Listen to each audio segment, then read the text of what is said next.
So, good morning. Good morning and very welcome to this presentation called Developing Core Business Applications with Domain-Driven Design, or DDD. My name is Jimmy Nilsson and I'm from Sweden and work for Factor 10, and I'm very happy to be invited to speak here at this year's TechEd. Thank you very much to the organizers for that. A few words about me. As you can see here, my latest book is called Applying Domain-Driven Design and Patterns. Some parts of it is a bit dated by now, unfortunately, but I strongly and still believe that it has the most beautiful cover of all the DDD books. I hope you agree on that. Strangely enough, the translators in Japan and China didn't agree, so they came up with their own bridge covers for some reason. More important is that I'm similar to most of you in here, I guess. I'm a developer and architect, and I've been doing that for 25 years now. And I'm trying hard to become better every day. In this presentation, we will cover a lot of ground, and I have three main topics, so to say. First of all, one of my dear principles is dare to challenge. If we haven't been challenging in the past, we probably wouldn't have cars. We would still believe that the earth is flat. And I guess even sliced bread wouldn't have been created or invented. So by challenging, that's how we take big leaps, I think.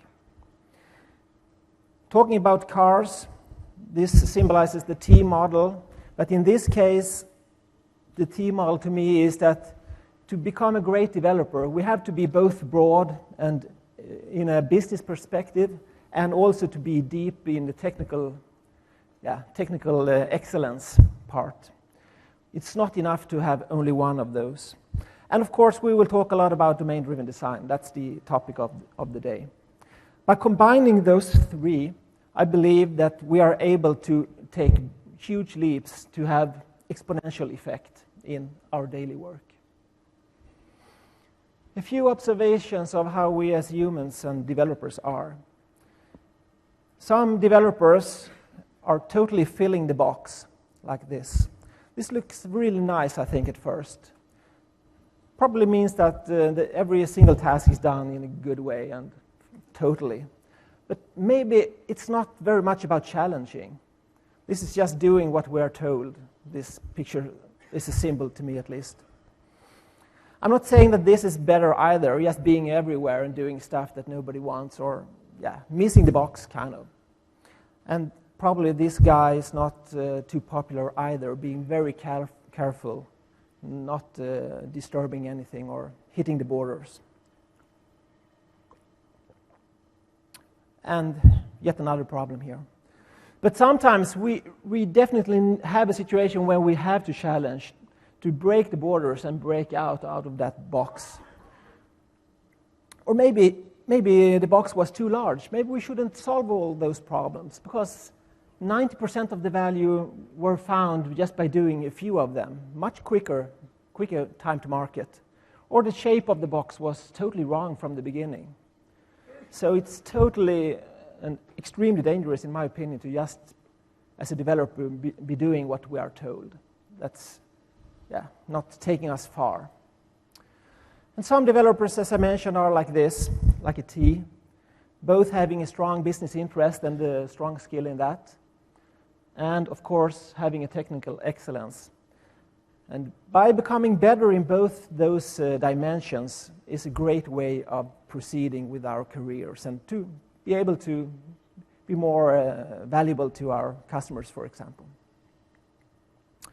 So, let's jump over to domain-driven design, and we'll come back to challenge and the T model during the presentation. First off, I think it's fair to start with the question, why on earth shall I care about this thing? Why domain-driven design? Is it because it's the latest and the trendiest out there right now? Well, actually, I don't think so. That book you see up in the corner, it's called Domain-Driven Design, Tackling Complexity at the Heart of Software, written by Eric Evans. It was released over 10 years ago. So I guess this can't be called the latest and greatest thing. 10 years in our area, that's a lifetime, I think. Actually, somebody said it was trendy the other day. I was totally surprised by that. But looking at this, wow, this is an amazing sight for me as a long-term DDD-er. 10 years ago, when I talked about DDD, I had like 2 people in the crowd, both friends. And that seems to have changed now. I'm not saying that you're not my friends, by the way. Sorry for that insult. No, I don't think this is the case. By the way, how many of you have read that book? Well, quite a few. And the good news to the rest of you is that you have something amazing in front of you, because that book is, it's a brilliant piece of work. So you are going to be very happy when you read that and afterwards, I'm sure. Another reason that might be the case why I think you should learn about domain-driven design is that there is a new template in Visual Studio for this. That's not the case. And I don't think that's going to happen, because that's not the nature of this philosophy and approach. And it's not either the best practice. I listened to a great presentation yesterday by Caesar at Microsoft saying that, of course, there is no approach that is the best for every case. And that's not the case for domain-driven design either. There are situations when it will help. There are situations when it won't provide a lot of value to you. No surprise there. That's the case with everything. And actually, I have a personal problem with the phrase best practice. When I hear that, an alarm bell goes off in my head, and stop it. I'm afraid of best practices because they often prove to be the worst practices in certain situations. Have you seen that? Might just be me, I don't know. No, this is not the reasons for domain-driven design at all. It's a much better reason, I think. And if I have to summarize it in a single sentence, this is... Sorry about that. I guess it's my Swedish accent. The reason is this. I believe that domain-driven design can help very much in creating business value. And actually, I can't say that without getting a little shiver back my spine here. It's such a beautiful sentence. And I strongly believe in it. So, if we take a step back and forget about domain-driven design for a moment, what is software development all about? Why? I think it's about creating value. Most often that value is money to someone. When it comes to open source, it might be another kind of value, but yeah, you get the picture. As developers, we don't care too much about money, I would say, in general, but we care about something else. Most of us like to producing really nice code in control, code that is doing what it's supposed to and nothing else, code that is maintainable. And the good news is that if someone else is caring about the value, we create that by our habit of creating great code. So the better the code, the more value we can get from it. Maybe you have seen code that is not having a lot of value regarding being hard to change. Maybe you have seen code that nobody want to touch because there is so much risk to it. Have you seen that? I hope most of you have.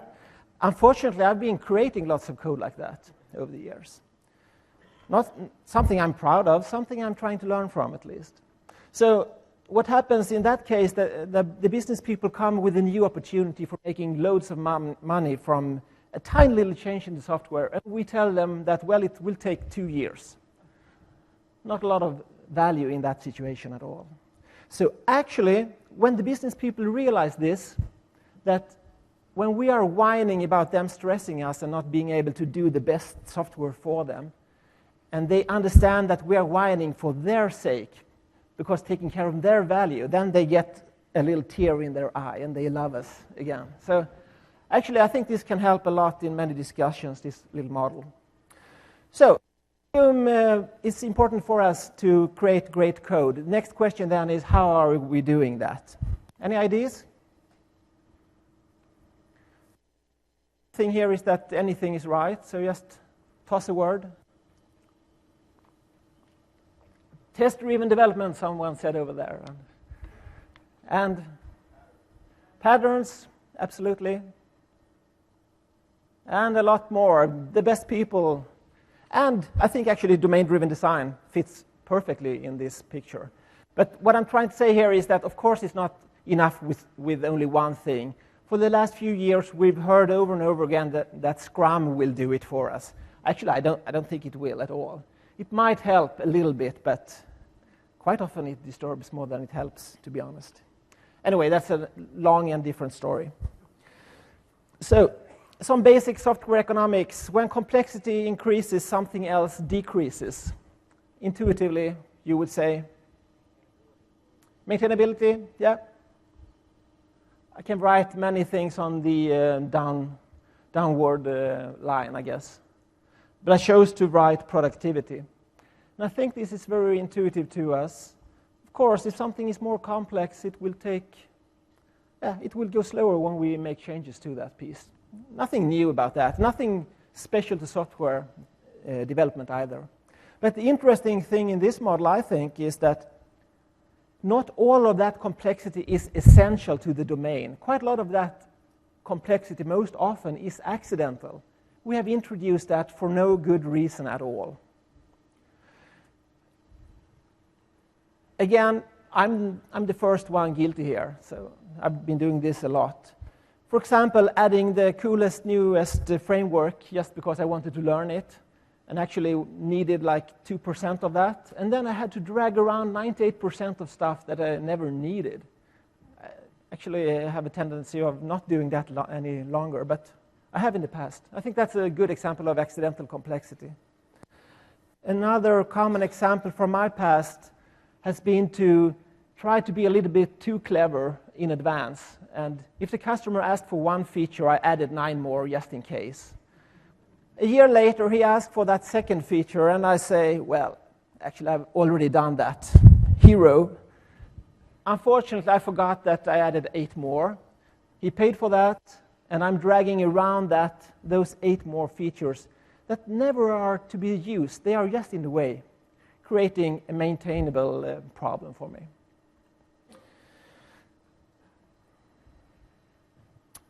So I said that coding control is key for creating business value, but I don't think it's just about having coding control with loads of automatic tests and things like that.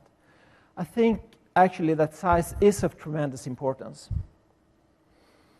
because the size drives cost. The more code you have to maintain, the more costly it is. It drives bugs. If you have 0 lines of code, you will most probably have 0 bugs. I'm very sure about that. And it increases by the size. And the more code you have, the longer it will take, and it drives delays. What then happens is that management will most probably do something when we are delayed. What will they do? Hire more people, exactly. So large code size drives team size. Unfortunately, it gets worse, because a large team size will actually increase the code size, and this just is about to be a catastrophe over time. This is something I believe in strongly, and something I fight every day in our projects. So a few words about why domain-driven design. It all comes down to we are able to create more business value by applying it in certain situations. So what is it then? I've got that question quite many times in the past, and for some reason, each and every time I was surprised and didn't have a good answer.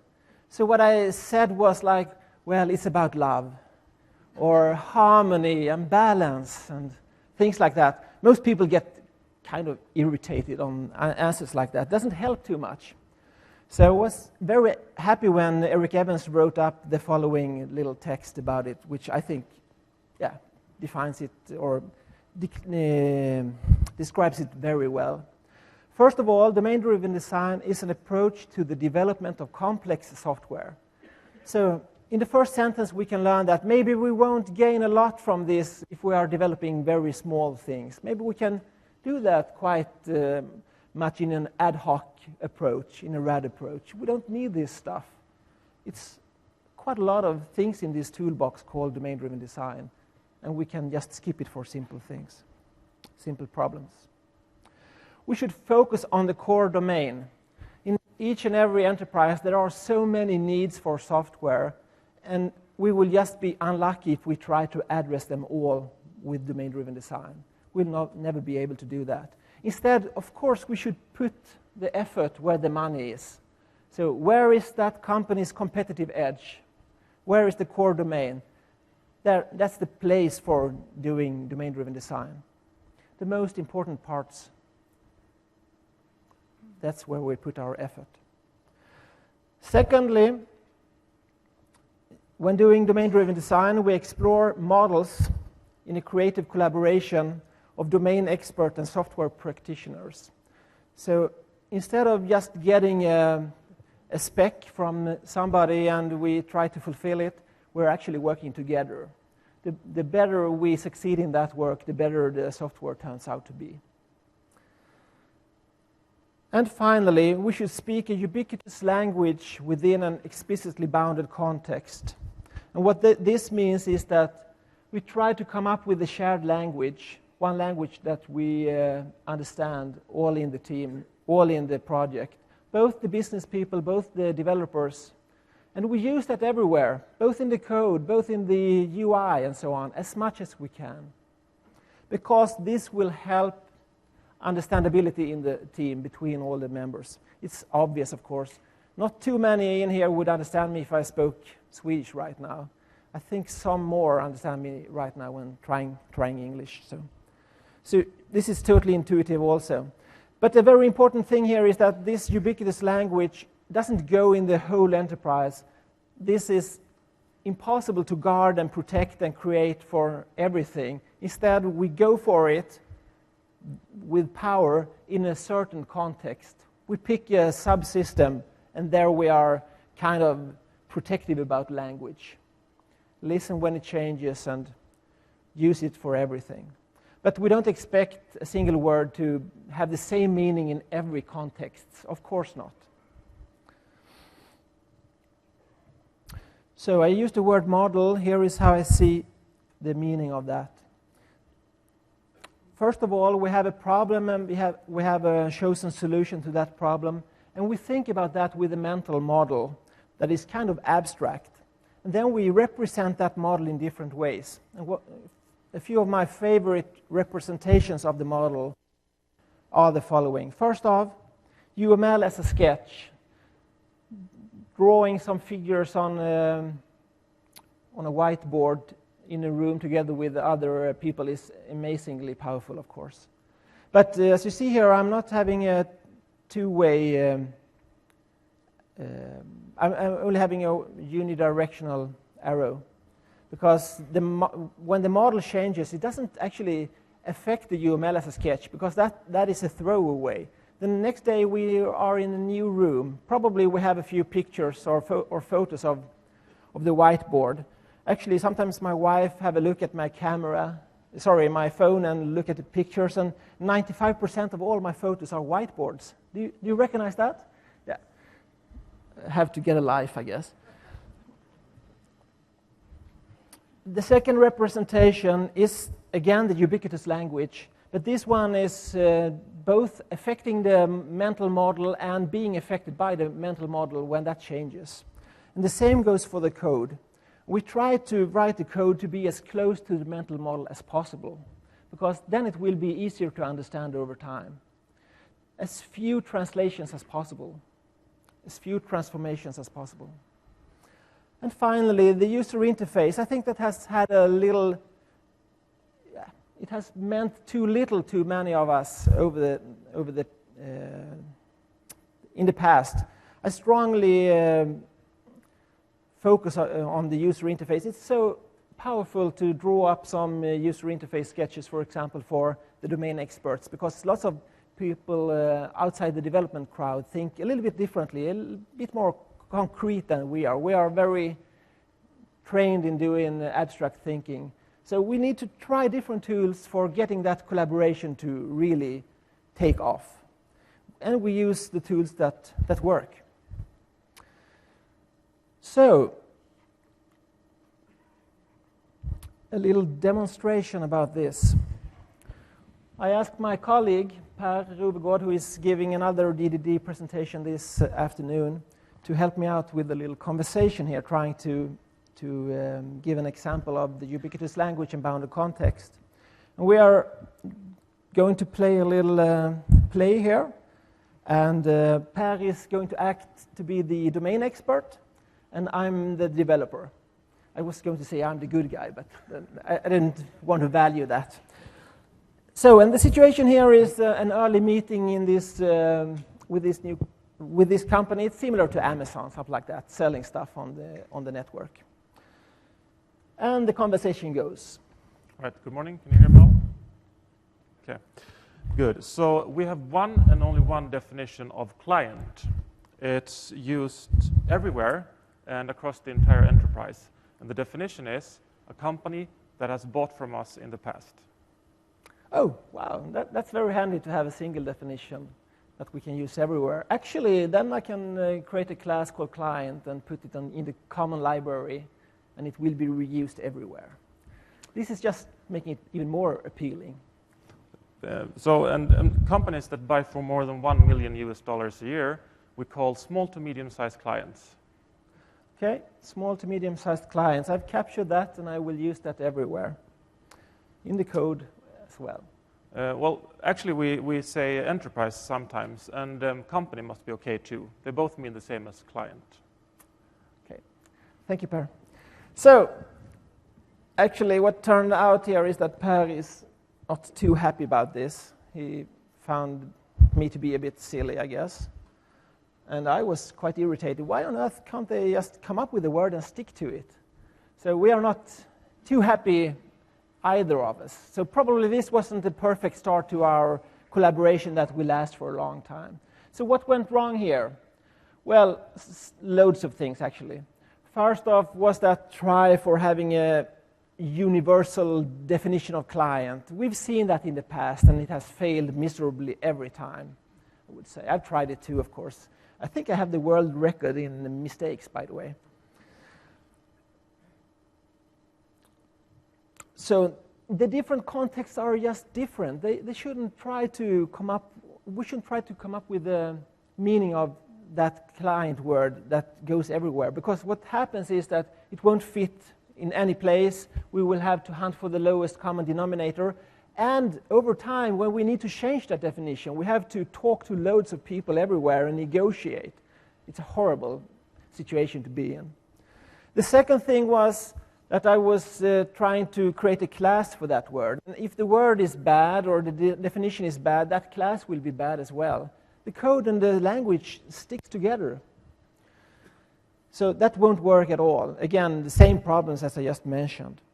Probably the first time I talk to the domain expert, I shouldn't talk about classes and stuff like that either. Most often they don't care too much. And that's just a way of not bridging the gap, but making the gap a little wider. Instead, we should talk about things they are interested in, of course. And then the second definition, it's hard to say if that was a bad one. Small to medium-sized clients, well, yeah, maybe it was a decent one. I would guess it wasn't. It wasn't a very crisp. But what was really wrong in that situation was that I, as a developer, I just listened to the domain expert and took what he said. That's not the way of developing a good ubiquitous language. We need to challenge. And they actually like it. They won't hate us for that, on the contrary. And a few more things, but that was the most important, I think.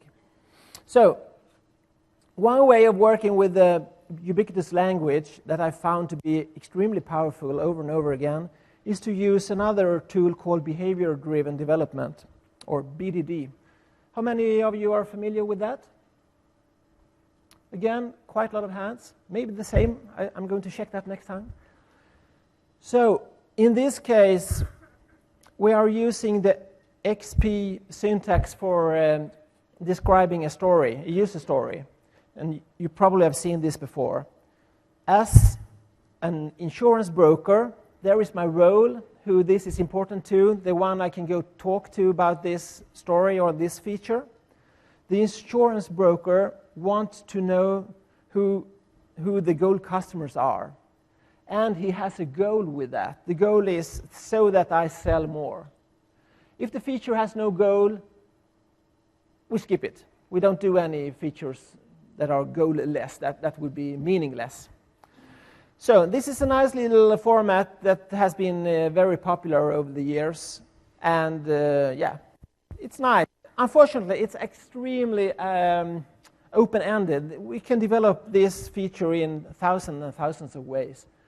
And therefore, we need to make this a little bit more concrete, that by creating an example with the DDD syntax, given, when, then. So, for example, given customer Sven Svensson exists, there is our situation for when this scenario starts.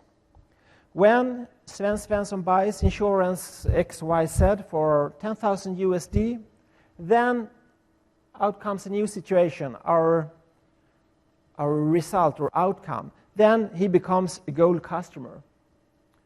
As a developer, I'm so happy about examples that they help me a lot. Actually, I was thinking about that in the past when I was browsing some help pages. What is it that I'm looking for first all the time? It's the examples. And here is a perfect example that makes sense to me as a developer and to the business expert. And I did some things here for making it more appealing to the domain expert, such as using very concrete situations, a name, for example. Maybe you have had that situation when showing a prototype for a customer, and you are using something like, well, you sold something to Volvo, for example, and the client always says, that's wrong. And I, as a developer, become a bit unhappy. Well, what did I not understand here? And the client says, actually, we have never sold to Volvo. That was not the case I was trying to make. But why fight that? Why not use it instead? Go for the stuff they like to talk about and hear about. And what happens each and every time when I've been working with this, doing that on a whiteboard with the domain expert, I normally are able to write given customer, and then the discussion goes. It goes off. It takes off. And it becomes very valuable. And we are tweaking the words and working with the ubiquitous language immediately. And then when we are happy with those sentences, we can transform those into acceptance tests. But we will have a look at that a little later today. So just one more conversation with Per then. This time it's about learning and collaboration. And this time Per is still the domain expert, but also the product owner. And I'm still the developer. So I realized something earlier today. The concept activity is actually core to us and our business. It has to be incorporated into the system. Oh, by the way, I forgot to say that we are quite late in this project now. It's way too late to come up with that now. I have to do some hacks to cover up for it in the user interface. That's all I can do. All right. By the way, that new feature we discussed yesterday for the new subsystem, it has to be done by Friday, or heads will roll. Oh my God. Again, why do you come up with that now? Well, I'll do my best, but I can't see how this will work out. Thank you, Per. Again, to not too happy people, Per is probably thinking, why am I complaining about things now, like deadlines? And I'm thinking, oh my God, now? Why not before? That's really irritating, of course. Again, lots of things went wrong here. I think domain-driven design is a lot about learning during the project. To me, it's kind of the opposite what I did in the past when I was much more database-driven. That's my background. Because in those days, I quite often were involved in projects, and I heard myself say quite early in the project, let's set the database schema so we can start working. Have you heard that? I said it all the time. And what happened then was that database schema was kind of never changed. It was like concrete in the project. Unfortunately, we will never know as little about that domain as we did that first day. Never again. And isn't it just super stupid not to use your new knowledge every day? That just doesn't make sense. Of course we should. So I'm not saying that we should stop doing anything until we know everything, because then we are having analysis paralysis, and that's not good either. We use what we know today. When we learn tomorrow, we change. That's the approach. So definitely we should have investigated what this new activity thing meant and how we could use it, if not now, maybe a little later. Actually, I was in a project 10 years ago when we had such a breakthrough, just exactly with that word activity. When that happens, you have that breakthrough, it's so irritating first, because you think, why on earth didn't I come up with this earlier? It's so obvious, and that's a good sign it was a breakthrough. You couldn't come up with it before. You had to have all that sweat and pain before it happens. But it will happen if you struggle long enough and hard enough. So what else was problematic here? Again, I strongly hate when people just do as they are told, as I just did with Per. He told me I had to do something by Friday, and I said, well, I will. No, that's not the way it should be done. We should challenge that request. Maybe we can come up with something better together. Maybe we can do something little, and we will all be much happier. I think that happens all the time. Yes, please.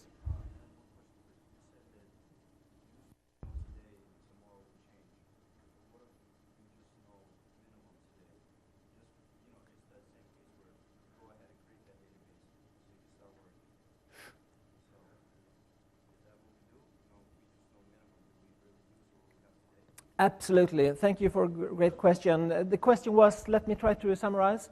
Maybe we only know very little today. What to do then? Shall we still create that database, for example?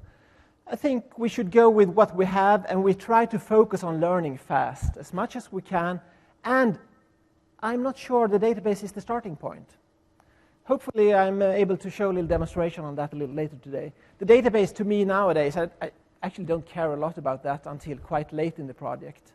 That might sound like an anti-pattern, and sometimes it is, sometimes it's not. And I find myself to become much more efficient by working in that way. So I forget about storage. I will solve that later. I know I'm able to. That's a technical skill that I have, sorry. But I'm probably not having the skill I need about the business. I focus on that, really understanding the problem instead. Okay. So let's have a little closer look at comparing domain-driven design and database-driven design.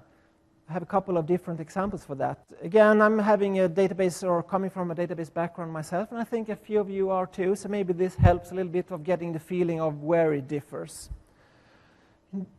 We are moving over to another domain now. This domain is about renting. Can I talk about videos nowadays? That sounds a bit dated too. I'm getting old, I guess. So, a video rental domain. Customers have rentals, and we have come up with two different pieces here. If those pieces were tables in the database, customer and rental, they would have a bidirectional relationship. And we don't have to think about how to traverse that relationship, because we can do it in both ways. But if we are moving over to the object world, I think we should think twice about that. Of course, first of all, in the object world, we have only unidirectional relationships, but we can have two pointing in both directions. That's totally possible. But I think, to me, design is about taking decisions and showing what we mean with the software, not just going for full flexibility everywhere, because flexibility cost, it's a typical kind of accidental complexity that I said before is bad. So we should take a decision here. In what direction should we be able to traverse that relationship? Actually, the language here implies that the customers have rentals. Maybe we should move in the direction from customer to rental. But I would argue that this is way too little information for being able to take this decision. It depends on the context totally, which is the right direction here. For example, if it's a customer-focused analysis application, for example, I would most probably have the arrow pointing to the rental. On the other hand, if it's a rental application focusing on who rented different movies, I would point it in the other direction. Maybe let's assume it's a rental application then. And then there is a client coming in and telling us, please show me all my historical rentals that I've had over the years. I can't do that. I have a unidirectional arrow. I can't say that, of course. So what we do then is that we add another object, another tactical pattern from domain-driven design called the repository. So we have a repository for the rental aggregate route helping us out with that problem. Probably not having that information loaded in memory, but going to storage somewhere and fulfilling the request. So what rentals do I have for a certain customer? That's the typical way of doing it with domain-driven design. Here's another little example, a piece of TSQL code from a trigger on a rental table. And without getting into all the details here, what I'm trying to do is probably a checkout update operation on the rental table. And I'm investigating so that there are no movies in this shopping cart, let's call it that, that would break the rule for age requirement on the different films. If that happens, we have a rollback and erase arrow, and we return from the trigger. If it's not going to be a problem, we are updating the status of the rental row, most probably. And I'm catching the arrow information and row count information. And actually, this little piece of code is full of different traps that we can jump into. And it's not too clear either. Actually, I have to read it carefully for understanding what I'm trying to say here. But it's a valid approach, I guess. Another approach, doing this in a more object-centric way, could be like this. Now I'm having a C# object called rental, or class called rental, with a method called canCheckout. So now I ask the object if it's possible for me to check out. I'm not trying it. This is a little bit nicer way of programming, I think. Instead of getting on the cheek when I'm doing something wrong, I can ask and we conversate, and that's much more smoother. So in this case, first of all, if I'm not in the right status, I'm told that I can't check out, or if the customer's age of that rental object is lower than the highest required age of any of the chosen films, I'm also not allowed to check out. And then I can use this when I have my checkout method. So if the client or consumer of this object is not using or fulfilling the protocol by asking before trying, we will check again, just in case, and throw an exception in that case, if he's not nice.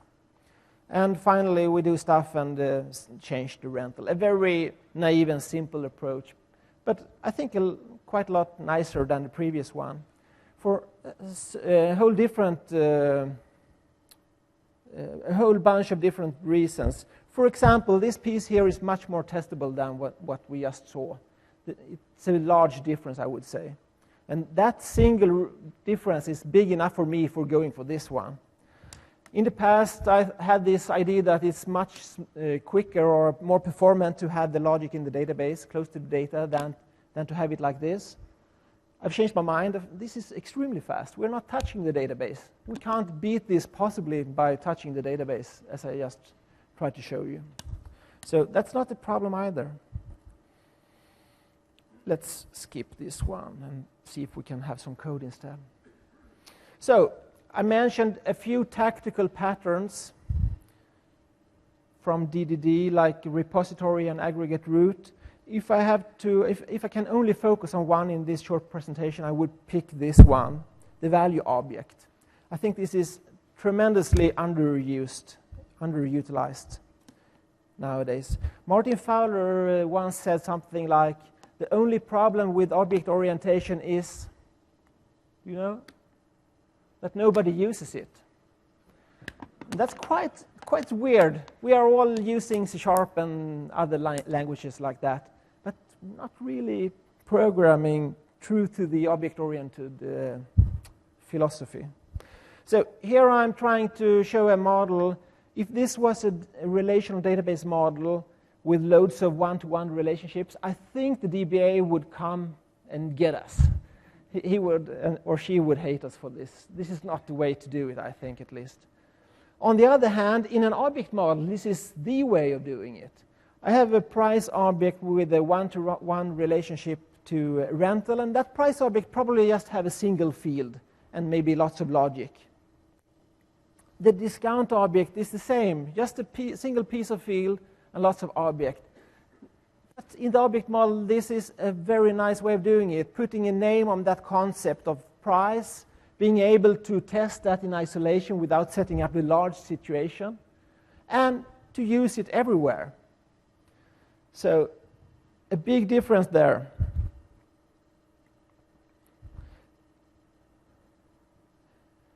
Another description of value objects. I forgot to tell you what's the definition kind of. A value object is something that doesn't have an identity. We don't care about identity. The important part of the value object is all the values and, of course, the logic that goes with it. It's also the case that we don't allow changes to a value object, so it's immutable. And because of that, that simplifies our code quite a lot, actually, in reality. Here is yet another domain, the egg domain. Don't know a lot about it, but a little bit. So here I'm calculating how many eggs Stina and Pelle has together. And you can probably read a code from top to bottom in a quick way. It's an easy piece of code. So 7 times 12 and 3 times 20, and just adding those, and finally checking that I have 144 eggs in the basket at the end. But I think we could do better. Even in this simple little piece of code, there are some hidden concepts here. Did you see it? Anyone? Sorry? var? Well, yeah, no, that's not what I was thinking about, but good proposal. Anyone else? Hidden concepts from the egg domain here that we could... Sorry? Types of eggs? Maybe, yeah. We have struts and hen eggs here, maybe. That doesn't... Exactly. Actually, in the egg domain, at least in Sweden, I hope this translates, but at least in Sweden, 12 is an important concept regarding eggs, and so is 20. So here I've tried to capture that with an amount value object. It could have been called an egg amount, I guess. So now, instead of using integers and adding those, doing multiplication on those, I'm actually saying that I'd like to have 7 dozen of eggs for Stina and 3 scores for Pelle. Does this work in English? Yeah. I heard about some guy called, was it Benjamin Franklin, who's using score in a... Sorry, oh my God, this is embarrassing. Sorry about that. Okay.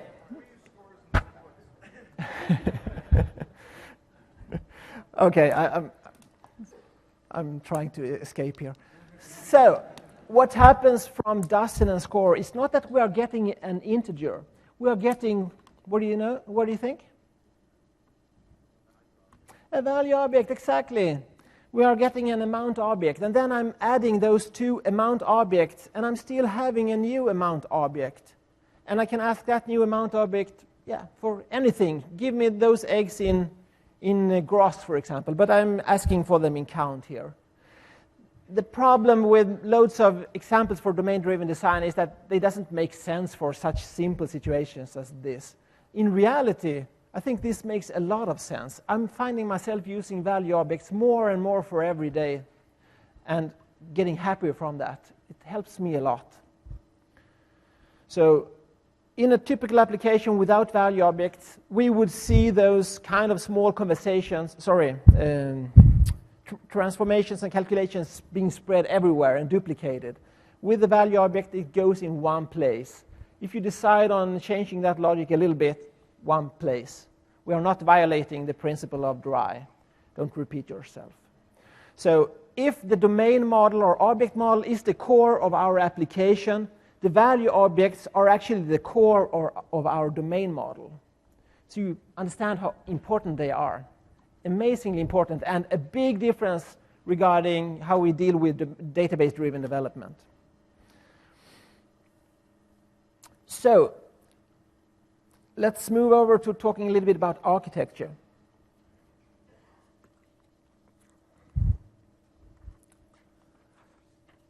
I'm not going to talk about newer architectural styles like CQRS and event sourcing. Greg Young will be doing that tomorrow, and I know that he's going to do a great job with that. But I just want to say that Greg is actually a great example of challenging, I think. He totally changed the way we are thinking about architecture with those new ideas, or using those ideas in a new context. So don't miss that. That's really important. Instead, I'd like to now just talk a little bit about layering. Maybe you recognize a layering scheme, something like this. Probably you've been using different words, but yeah. Maybe I've had an application or two looking like this.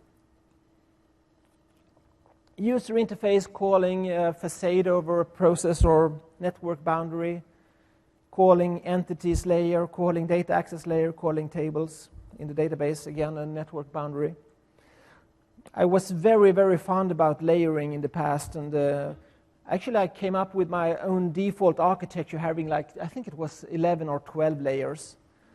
So the user interface had 3, and the facade was split in 2, and entities, actually it was a single, I think, and data access in 2, and then the database, of course, I didn't touch the tables directly, had sprocs, and actually had public sprocs and private sprocs, and then views, of course, on top of the tables, and it was quite layered, I would say.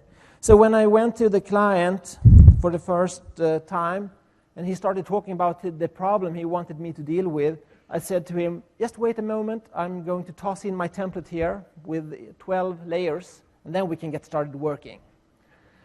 And this is actually a true story from my life, yeah. So, but over the years I found that there were a few problems with this. Actually, I'm living in the countryside in Sweden, so I'm still maintaining applications I did like 92, and it's not so fun, I can say, going in here, because a tiny little change has the tendency of sprinkling everywhere. It's horrible, such a pain. Actually, what also happened here was that I was trying to hide the database structure for the client. I was trying hard doing that. But at the same time, I tossed over a record set, kind of replicating the database schema perfectly. So protection, protection, protection. By the way, here is the structure. I kind of didn't make it. It was a failure, I guess. In the same way, the other direction too. Loads of protection for the data moving to the database, but kind of letting the record set just through. And the other interesting observation here was that I didn't trust anybody in the past. So I hand wrote all my tables and all my views and all my private sprocs and all my public sprocs. And of course the data access layer. Everything was really nice because I knew I was better than a generator and everything. Unfortunately, something happened. The money didn't last longer than that. So I ended up with a nice data access layer. But the entities replicating the business of the customer didn't get a lot of attention at all. Typically, a placeholder saying, someday I will add stuff here. And that was it. So I spent all the time doing more like technical stuff, unfortunately. So the entities layer or business layer didn't get a lot of focus. I've changed my mind completely about this. So nowadays, I'm not too fond of layering. Actually, I read an article not that long ago saying that good architecture is like lasagna. The more layers, the better. And that's so wrong. That's so wrong. Lasagna doesn't taste better because of many layers. Do you think so? Actually, that article made me long for spaghetti. So I stopped doing that now. This is my starting point for layering. I do the opposite now. I put all my energy into the entities or my domain model, at least for a start. And I forget about everything else from the beginning. Forget about storage. Forget about network and stuff around it. I want to understand the business problem first. To me, that makes a lot of sense nowadays. In the past, well, we don't know anything what we are going to do, but we are going to use SQL Server. Have you heard that? I'm not doing that any longer. I'm probably choosing a database product that I like sooner or later, but I'm not starting there. So a domain model and maybe a user interface on top of that. And people in here are shivering right now, I'm sure, because this is such a well-known anti-pattern. You're not supposed to, or you're not allowed to do this. You're not allowed to bind the user interface on top of the domain model, are you? But, well, if you can't do that, what will you do then? For some reason, you can't hook the domain model, the user interface on top of the domain model. Then what? Add a layer. Isn't it amazing? We can't have it like that. We change it. But we don't do that up front. We wait until it's a problem for us. Because all those layers, yet another good example of accidental complexity, at least in my old code, because I had loads of just passing through. No interesting stuff at all anywhere to be found. Now I do it the opposite. The interesting stuff is in the domain model, and that's the way it should be, I think. What happens then when we do it like this? We relax the focus on layering. Actually, we get more energy for our life and our families and kids and stuff like that, and for focusing on the bounded contexts that I mentioned before, that those are much more important, or they are very important for us. So instead of slicing our application like this, we can slice it the other direction and do that in a true way, so that we have a bounded context that is totally isolated from its surroundings, except for a few tiny points that we protect carefully. But inside here, we don't have to protect, or we can run as fast as we possibly can. We don't have to talk to anybody, because we own it all in this bounded context. Even the database, I would suggest. So if I own the database or the storage in this bounded context, I can use whatever solution I want to do, or that the operations team will allow me to use. The rest of the bounded context they don't care at all about that. They shouldn't care about it, and they are definitely not allowed to have a look inside that bounded context. They can talk to me by my services, or we have some bus for sending information between us. But we are not using an integration database. We are using application databases instead. I also think this is a great way of balancing loose coupling and high cohesion. At some point in history, there was a tremendous focus on loose coupling. Do you remember when services took off? And the best service was a service that depended on services that depended on services. And at the end, at the bottom, there was services of a single line of code. And everybody was so happy. I struggled to understand that. How can this be good? And I kind of failed of understanding it. Actually, I still don't get it. We need to balance. Loose coupling to 100% is not a good idea. We should balance high cohesion and loose coupling. And that's an old rule, and it still goes, definitely. Sorry?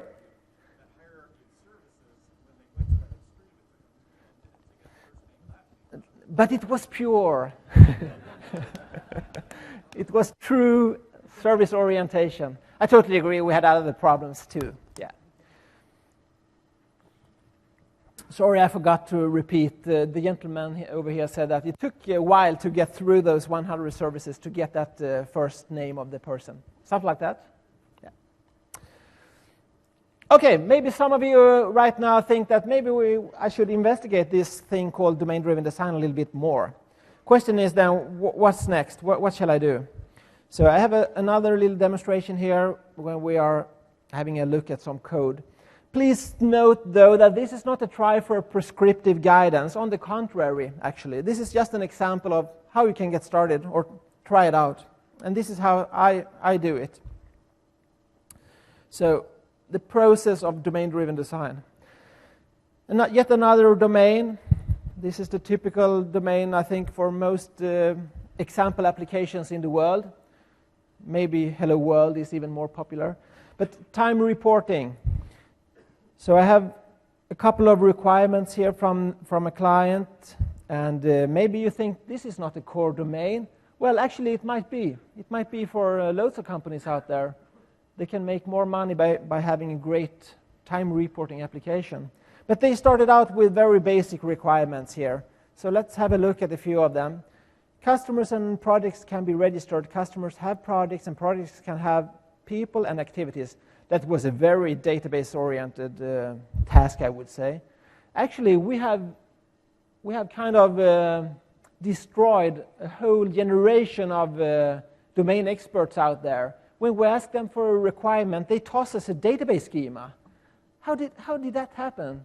I didn't see that coming, but actually, we have teach them to do that.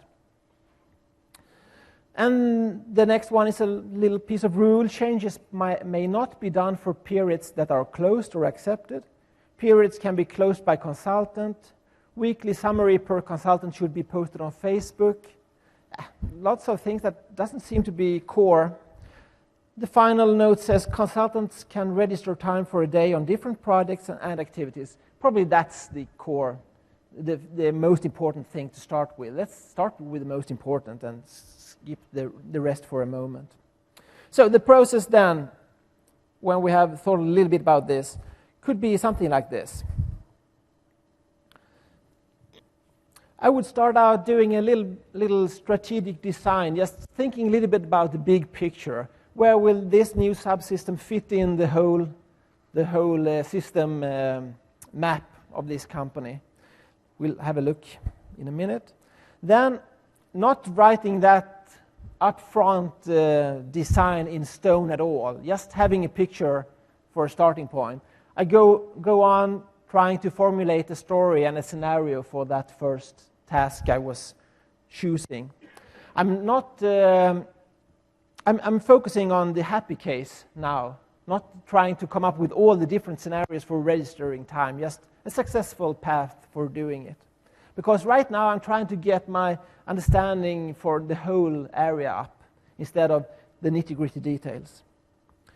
I would most probably do some UI sketching, kind of like Swifting view on this problem.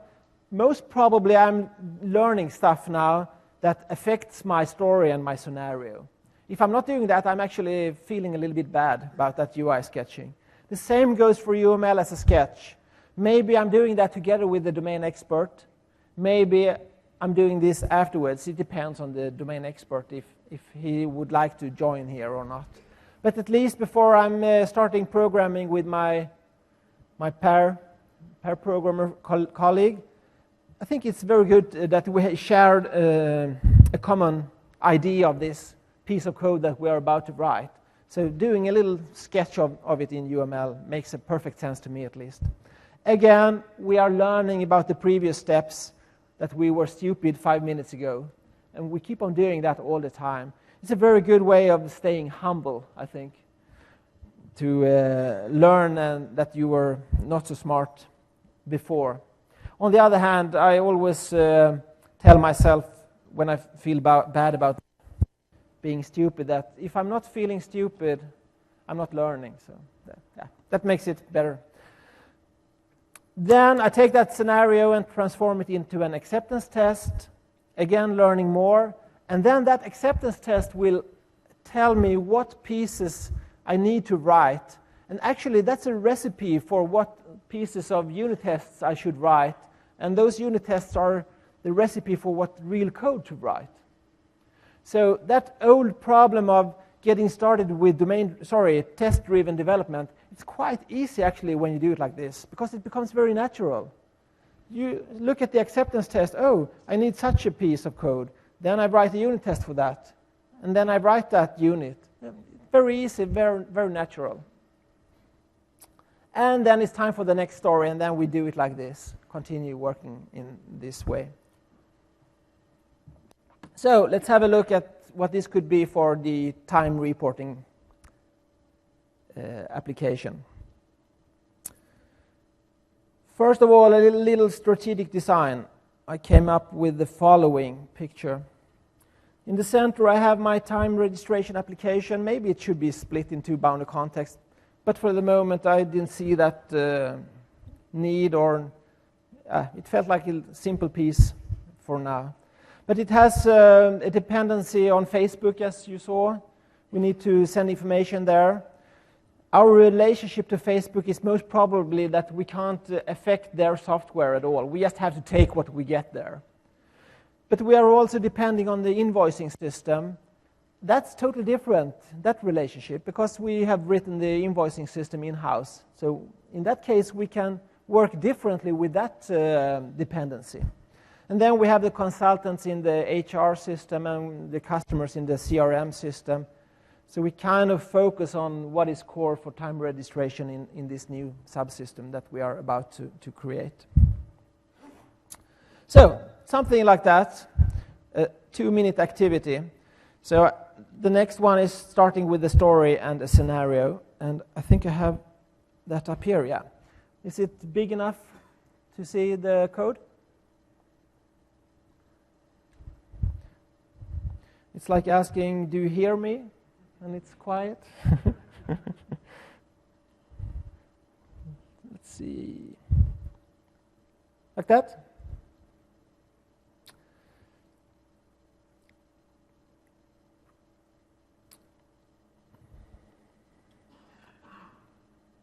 I was feeling a bit untrendy yesterday because somebody said that every talk should have cloud in it.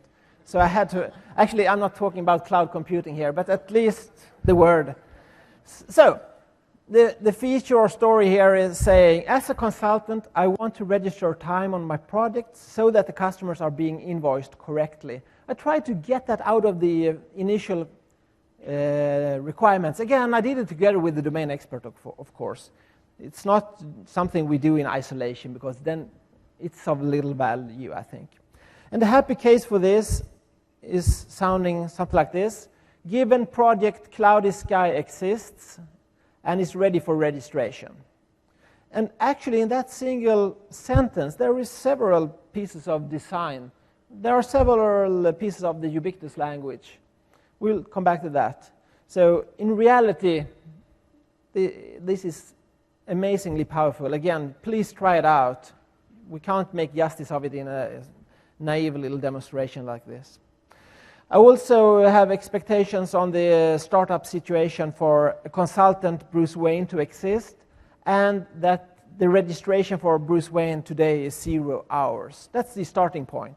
Then something happens. Bruce Wayne registers 2 hours of programming on Project Cloudy Sky for today. And of course, then we have a new situation, and that is that today has 2 hours registered. Very direct, very easy. So I'm happy with that. Let's go back and do some UI sketching. And I try that as well. Let's see. Came up with this little form for registering time. Here we can see that the consultant is Jimmy, and the date is today. And then I can pick a project from a drop-down and write an activity and hours and add that to the list afterwards. And I get the sum of all the hours. Very simple again. Most probably in reality, when we did this, the domain expert would have IDs of, no, this is wrong. And so, again, in reality, this works. Have I said that? before. And finally, some UML as a sketch. And I have that here. I came up with this little model. This is not about spending 2 hours of thinking about the model and every data type and every method signature and everything. Not at all. It's a 5-minute activity. Just getting the ideas together and let's try this out. So I came up with saying that the day is actually an aggregate root protecting the registrations of that day as well. An aggregate is trying to isolate or put a boundary on a subset of the domain model to, once again, to divide and conquer. And also to protect the consistency of that inner body of the aggregate, saying that we are having real-time consistency within that. I'm also using it for knowing what to load. What is loaded together with the day? Well, the list of registrations. That's my default approach from this picture. So registration is protected, meaning that nobody's able to look into that body of the aggregate and fiddling with the registrations. The only way of getting to the registrations is through the day object. And the day object decides if it's going to share the registrations or not. That's one thing. The day needs a relationship to a consultant. So that day goes for a certain consultant. And registration has a relationship to project. So, very easy initial sketch. And we can get started. So let's try out transforming that scenario into an acceptance test. And I have prepared a little bit. Do you remember that Swedish chef in the Muppet Show? I don't think he did that. Prepare in advance. That would take it to new levels. Okay. Actually, I'm hiding quite a lot of code here for you, but here I'm transforming or writing a step definition for that given statement here. So this is just text, but now I'm writing a step definition that will execute when we execute all our tests in this project, and trying to bind the step definition to this piece here. So let's have a look at this. I'm using, by the way, a framework or a tool called SpecFlow from TechTalk, but there are many different BDD frameworks out there. That's just one example. There was a time, actually, when there were more BDD frameworks than BDD practitioners, but that is past now. We are beyond that point. So I'm writing an irregular expression up here, and that means a parameter that is being passed in here as a project name, and that was the cloudy sky thing. And then I write my code, and now I'm using wishful programming. Everything is allowed. What's the API I want to have? How should the code look like? I don't have any code yet. This is the first I'm writing. And I came up with this. A project should be instantiated, sending in a customer and a project name in the constructor. Yeah, felt well when I did it. And I'm just having a sanity check here that when I'm doing that, I'm getting the project to be ready to get registrations. And the next step is saving the project. And I'm playing a little bit with the words here. So the typical naming scheme for a repository is to have a suffix of repository. I don't think that adds a lot. So projects make sense to me. Project save this new project. And by doing it like this, the different step definitions are atomic and they can rely on their own. They don't need lots of private members and such of the instance. But what happened then in reality, if we started out like this, we would get compile errors here, of course. Now I actually have the code here. But what I do then is actually comment out that piece of code saying, well, here's my recipe for the next step. I need a unit called project. That's great. Let's go on and write a unit test for project. How many of you are writing your tests first, by the way? Okay. Some like that. I'm totally in love with that. I don't understand how I did it in the past and how I survived. I kind of didn't. But anyway, so I now know what unit to write, and I drive that with writing some tests up front, project tests, and have a certain little style of writing this unit test, again using when-then, given when-then syntax. So when creating a project, I name my class, and in the setup, I set up the situation, instantiating actually customers, so I have to create that piece as well, and then instantiating my project. Again, I'm still doing this wishful programming, and then I add a first little test. Then the name is set when I do this instantiation. Maybe also that the customer is set, but typically I only write a single test. And this is horribly detailed or tiny tests to write, but I actually do it because again and again I find that those will help me in a month or two from now, actually. So it also helps me a lot of that old question, well, what test should I write? Well, if you write the test first, that's a non-question. You can't write code before the test. That's the opposite way of thinking about it. Anyway, let's go to a little more interesting piece, namely that the project is ready to get registration. Again, I just want to point out that the scenario helped us out with the ubiquitous language, and I'm using that exact term in the code as well. I have to adjust it a little bit to fit with the C#, but yeah, it's as close as I can get it, I guess. And in the project class, it's tiny, nothing interesting really, and is ready to get registrations, has a single little piece of logic saying, well, you can't use this project until you have assigned consultants to it. So what happens now is that I have to write more tests, more code, before I can actually go back to my acceptance test and take out the comment and run the test and see that it's green. But that only goes for the first few scenarios. After a while, you have created lots of the basic stuff, so you can move faster. And what is happening now is that with my tests here, I'm like doing like this on a clay model, but my tests, instead of my hands, are forming my model here. I'm playing the model, and I see it grow in front of me.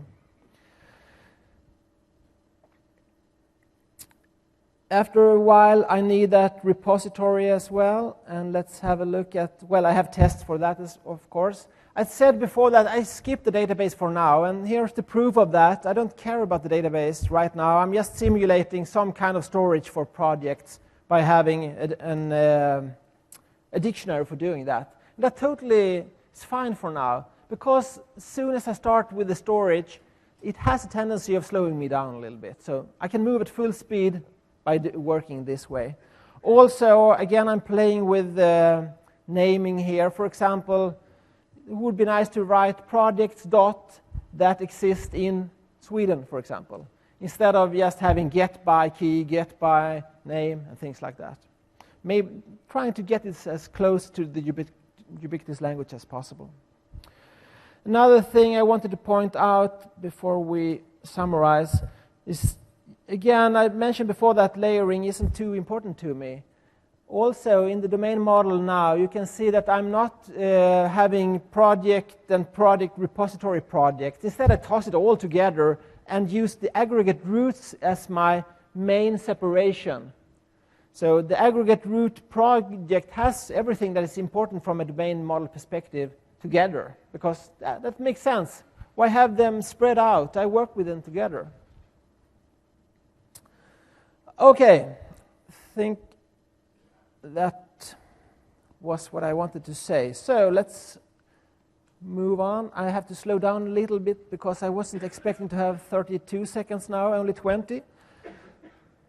So what I said today was, during covering a lot of ground here, was that I think it's extremely important to challenge. Keep that in mind, because that will help tremendously. Also, focusing both being broad in a business perspective way and focusing on technical excellence helps a lot, of course. And domain-driven design. Those three together will help us to create exponential effects. I'd like to end by recommending the sessions coming up in this mini track of domain-driven design. Per this afternoon, Julie and Greg Young tomorrow, and I think Miguel as well. You definitely should go to those. So by that, I'd just like to thank you for listening and good luck with your tries. I stay around for discussions. Thanks.